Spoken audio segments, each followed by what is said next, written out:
Hello बच्चों, आज video number 3 आ चुका है और इस वीडियो में हम सीखेंगे how to measure work done by variable force.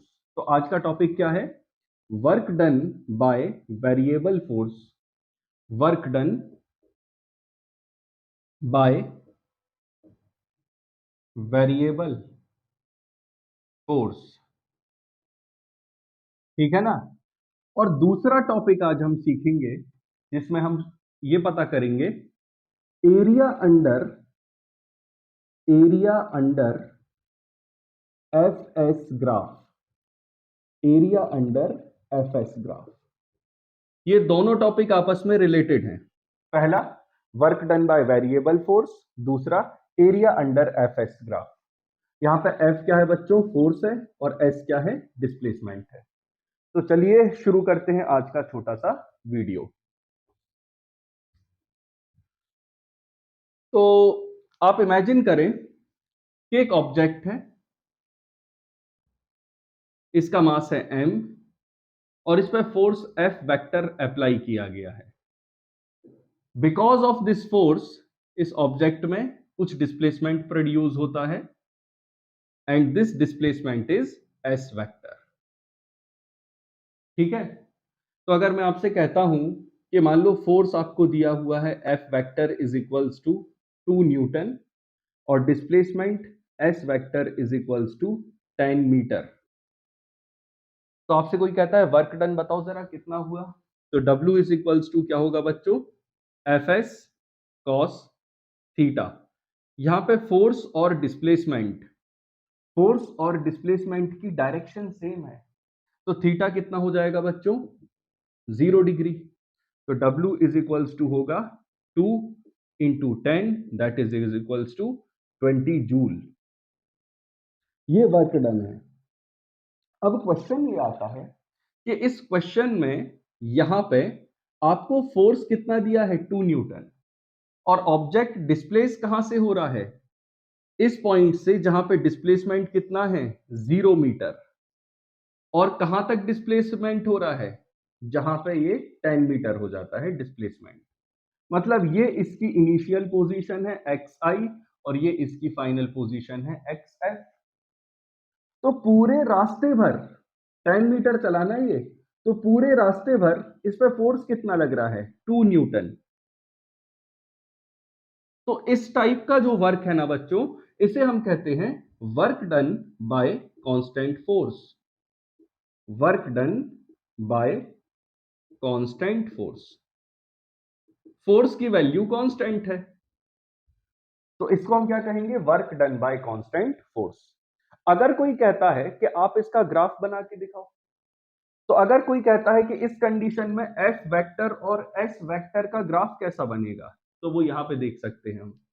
यहां पे हम ले लेते हैं वाई एक्सिस पे फोर्स वेक्टर और एक्स एक्सिस पे ले लेते हैं डिस्प्लेसमेंट वेक्टर।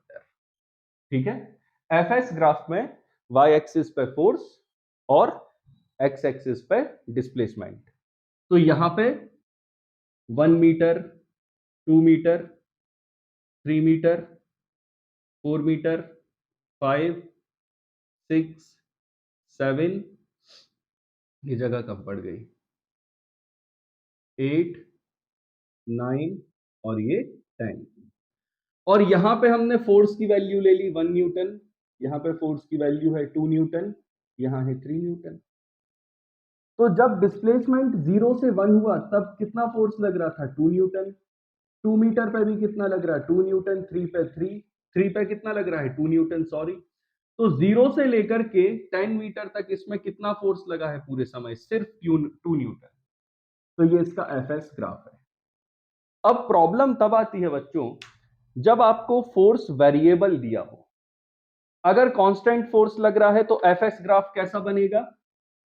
अगर कांस्टेंट फोर्स लग रहा है तो एफ एस ग्राफ तो ऐसा आ गया, straight line parallel to displacement axis. Work done by constant force का जो ग्राफ होता है वो कैसा होता है? Straight line parallel to displacement axis. और ये एरिया, अगर हम इस ग्राफ का एरिया निकालें तो हमें क्या देता है? Work done. क्या देता है बच्चों? Work done. तो आज से हम क्या बात याद रखेंगे? Area under force and displacement graph gives work done. क्या देता है हमको? Work done. Area under force and displacement graph gives work done. कैसे? अगर हम इस ग्राफ का एरिया निकालें तो ये तो एक रेक्टेंगल बना, देखिए ना, ये एक रेक्टेंगल है, और इस रेक्टेंगल में जो इसकी लेंथ है वो कितनी है? 2 मीटर, और इसकी जो ब्रेड्थ है वो कितनी है? 2 न्यूटन। तो 10 multiply 2 that is equals to 20 joule. ये है वर्क। लेकिन याद रखें ये यहां पे फोर्स क्या है? कांस्टेंट है। अब हम स्टार्ट करते हैं जो मेन टॉपिक है, work done by variable force. Work done by variable force. आप एक एग्जांपल से समझें। पहले तो कांस्टेंट फोर्स का ग्राफ एक बार झट से देख लो। ये एस वेक्टर, ये एफ वेक्टर। अगर वर्क डन, डब्ल्यू डी का मतलब यहां पे वर्क डन है, work done by constant force, constant force. बच्चों यदि हम इसका ग्राफ बनाते हैं ना तो ये कैसा बनता है? Straight line parallel to displacement axis. ये है एफ एस ग्राफ, किसके लिए? Work done by constant force के लिए। अगर कोई कहता है फोर्स वेरिएबल है, एक एग्जांपल देते हैं आपको, ठीक है? अगर कोई कहता है फोर्स वेरिएबल है तो वेरिएबल फोर्स का ग्राफ कैसा बनेगा? मान लिया ये इसकी इनिशियल पोजीशन है, एक्स इनिशियल। यहां कंफ्यूज मत होना, अगर यहां से मोशन शुरू हो रहा है तो कहां से हो रहा है? ओरिजिन से। और यहां से शुरू कर दिए मतलब क्या है? ओरिजिन से थोड़ा दूर रखा था ऑब्जेक्ट। तो यहां से इस पे एक फोर्स लगा, फिर वो ऐसा गया, और फिर ये ऐसा, और ये इसकी फाइनल पोजीशन एक्स फाइनल। ठीक है? तो ये फोर्स, ये डिस्प्लेसमेंट। और अब आप इस ग्राफ में एक चीज को एनालाइज करें कि यहां पे फोर्स की वैल्यू चेंज हो रही है। यहां है फोर्स की वैल्यू F1, और यहां पे फोर्स की वैल्यू मान लो F2।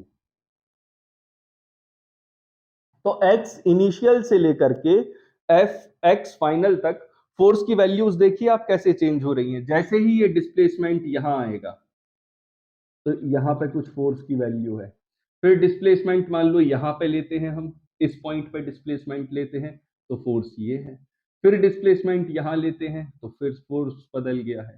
तो हर एक पॉइंट पे फोर्स की वैल्यू चेंज हो रही है। यहां पे हर एक पॉइंट पे फोर्स की वैल्यू कांस्टेंट है। यहां फोर्स की वैल्यू क्या है बच्चों? कांस्टेंट है। यहां फोर्स की वैल्यू वेरी कर रही है, वेरिएबल वैल्यू है। अब इस कंडीशन में अगर हमें वर्क डन कैलकुलेट करना है तो हम कौन सी मेथड लगाएंगे? Area under, area under F S graph. और हमें पता है कि area under F S graph हमें क्या देता है बच्चों? Work done. क्या देता है? Work done. अभी मैंने आपको पिछले ही एग्जाम्पल में दिखाया था जहां पे फोर्स कितना दिया था आपको? 2 न्यूटन। और ये डिस्प्लेसमेंट कितना दिया था? 10 मीटर। तो इस ग्राफ के अंदर जो एरिया आ रहा था वो कितना था? 10 मल्टीप्लाइड 2 दैट इज 20, और वर्क डन है तो यहां पे जूल लिख दिया। अब क्वेश्चन ये आता है कि ये तो एक रेक्टेंगल था, इसका एरिया निकालना तो बहुत आसान है। लेकिन अब आप क्या करेंगे? जहां पे ये कंडीशन बन चुकी है, जहां पे आप रेक्टेंगल मान ही नहीं सकते इसको। मेरे प्यारे बच्चों, प्रॉब्लम समझ में आ गई ना? प्रॉब्लम क्या है यार? देखो यहां पे क्या हो रहा है? कांस्टेंट फोर्स है। यहां पे क्या प्रॉब्लम है? वेरिएबल फोर्स है। यहां पे इस ग्राफ में एरिया निकालना बहुत आसान, ये तो रेक्टेंगल है यार, निकाल दो ना एरिया। प्रॉब्लम है यहां। तो इसका एरिया निकालने के लिए हम कौन सी प्रोसेस यूज करेंगे बच्चों? कौन सी मेथड यूज करेंगे? इंटीग्रेशन। इंटीग्रेशन। तो पॉइंट नंबर 1 क्या है? Area under F S graph क्या देता है? वर्क देता है। लिख दे रहा मैं, area under F S graph, area under F S graph, actual में ऐसा लिखना चाहिए, area under F S graph gives work done. अब कोई बच्चे कुछ होते हैं वो पूछेंगे सर कांस्टेंट फोर्स के लिए या फिर वेरिएबल फोर्स के लिए, दोनों के लिए सही है, चाहे कांस्टेंट फोर्स हो चाहे वेरिएबल फोर्स हो, area under F S graph gives work done. फर्क कितना है, यहां रेक्टेंगल है, यहां पे एक दूसरा टाइप का एरिया है जिसका कुछ समझ ही नहीं आ रहा कैसे निकालना है। तो यहां सीधा सीधा 6th 7th क्लास की मैथ्स लगा के लेंथ इनटू ब्रेड्थ कर दिया। यहां पे कौन सी मेथड लगाएंगे, इंटीग्रेशन मेथड। तो चलो बच्चों स्टार्ट करते हैं integration method to calculate area under F S graph. Rough कर देते हैं।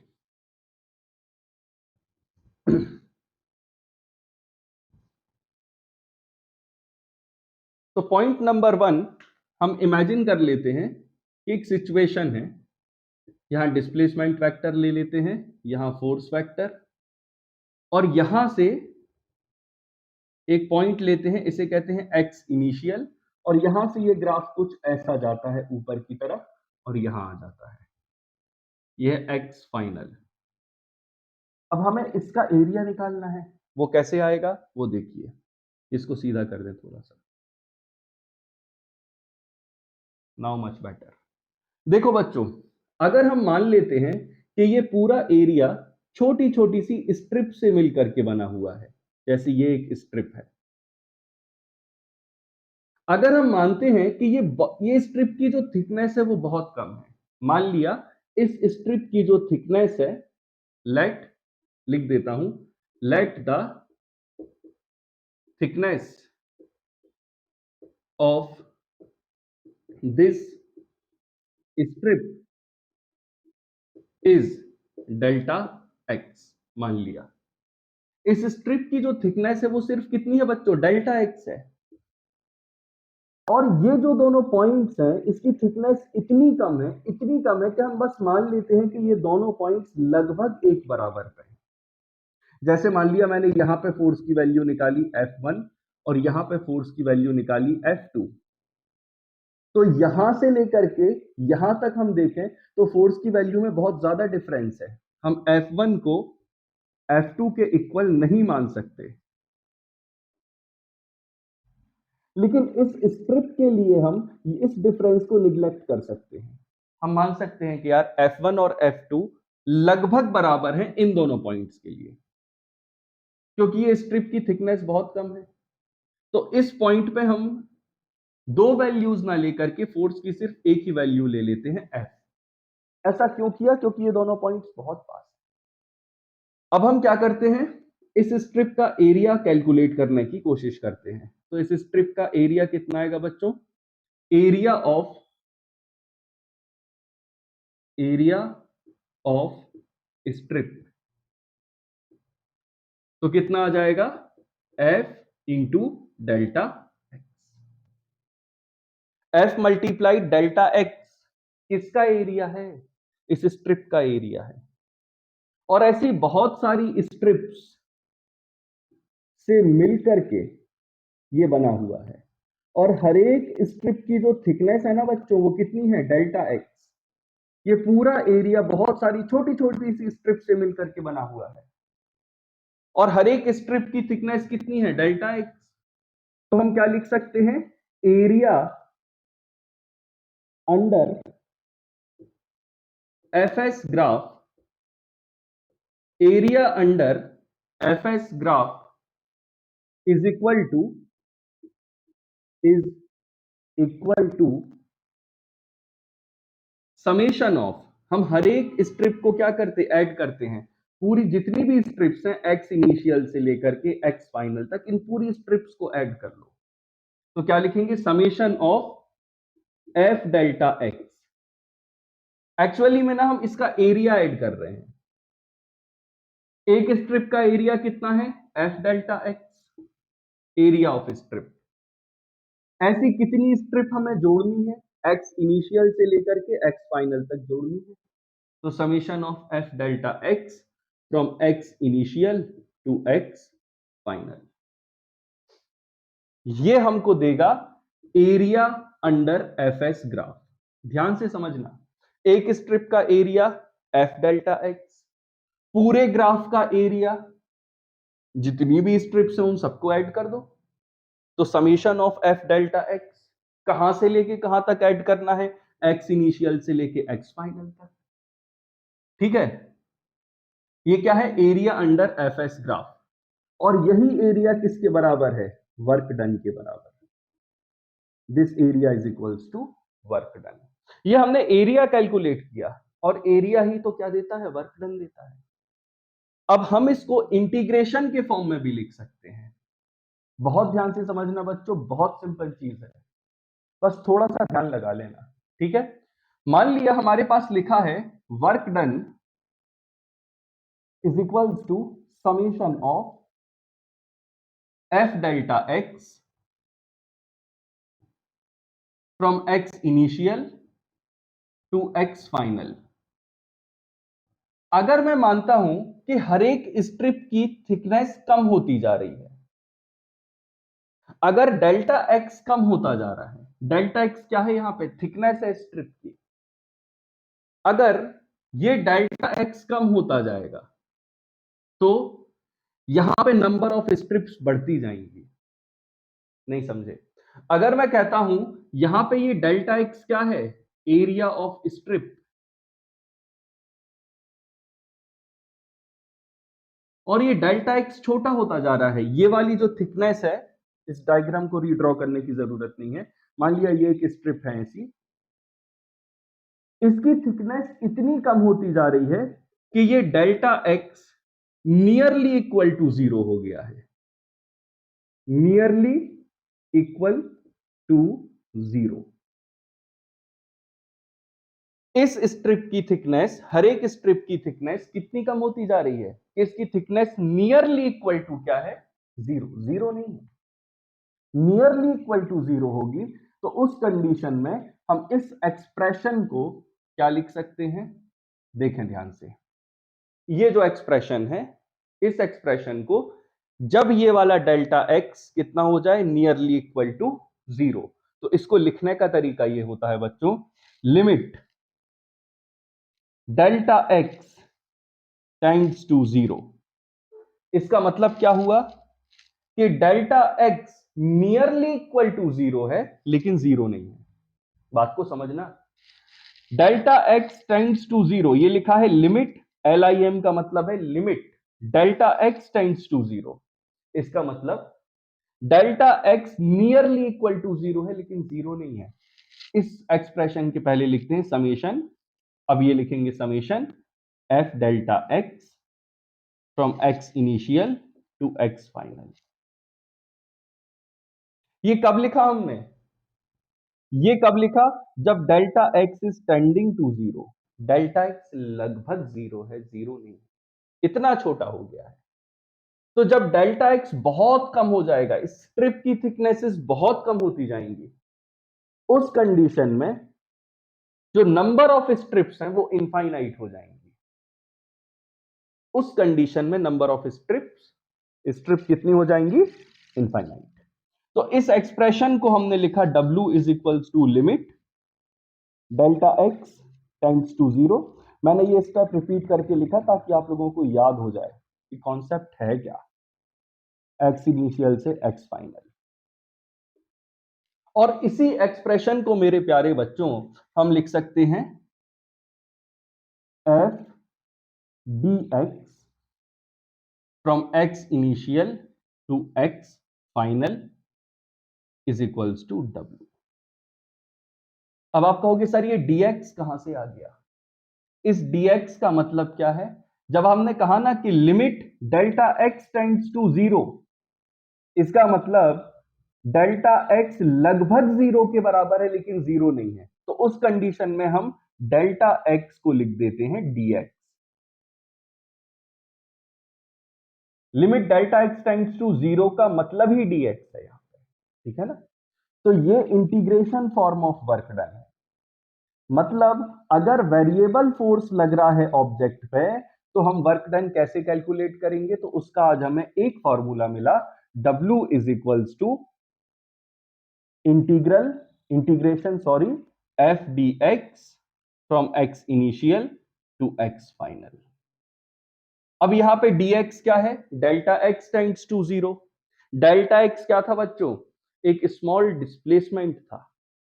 अब हमने उसमें dx कर दिया, मतलब ये इतना छोटा डिस्प्लेसमेंट है, बहुत छोटा डिस्प्लेसमेंट है, नियरली इक्वल टू 0। तो